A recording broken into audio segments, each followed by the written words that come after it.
काफल छ त पाकेको काफल नै छ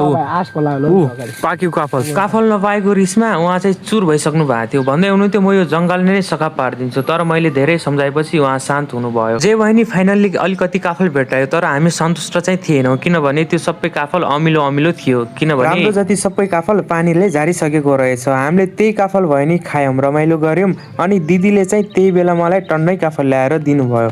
उता दिनेश दाइ भने म टाइगर सब जस्तै स्टन्ट गर्न सक्छु भनेर रुखमा झुन्डिन थाल्यो मैले खुट्टामा हेर्दा जुगा देखेँ हेर्दा त पुरै जुत्ताभरि जुगा रहेछ त्यही भएर हामीले पछाडि नहेरी कुलेल हान्यौँ त्यहाँबाट अनि डाँडामाथि गएर सबैले जुत्ता खोलेर हेर्दाखेरि चाहिँ एकजनाकोबाट 4-5वटा जुगा आयो दिदीको भने पुरै ब्लड निकालेर रगतै खाइदिएको रहेछ जुगाले रगत खाए पनि हामीले धेरै रमाइलो गऱ्यौँ धेरै हाँस्यौँ साथीहरू फ्यामिलीसँगका यस्ता पलहरू नै रियल ह्याप्पिनेस हुन् यस्ता मोमेन्टहरू भनेको चाहिँ प्राइजलेस हुन्छन् जहिले पनि सक्नुहुन्छ भने यस्तो सानो सानो ट्रिपमा जानुस् है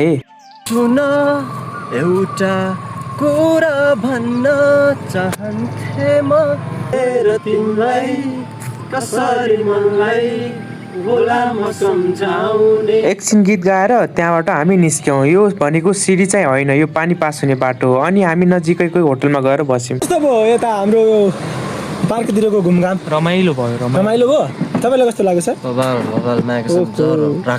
जङ्गल घुम्दा घुम्दै अघि खाएको करेन्ट चाउचाउ सिद्धिसकेको थियो त्यही भएर हामीले फेरि मोमो खायौँ जङ्गलकै छेउमा पाइने यो मोमो काठमाडौँको जति मिठो भने थिए फेरि हामी कलेजकै बाटो फर्कियौँ अघि भेटेको कुकुर फेरि पनि भेटियो अहिले नि पछि लाग्दै थियो 6 बजिसक्यो सूर्यास्त हुन लागिसक्यो किसानहरू घर फर्किँदै थिए हामीलाई पनि काठमाडौँ फर्किनु पर्ने थियो आजको मिनिङ भ्लग यत्तिकै आशा छ तपाईँहरूलाई मन पर्यो होला तपाईँहरू पनि यस्तो नेचुरल ट्रिप ट्राई गर्नुहोस् अहिले चाहिँ बाई बाई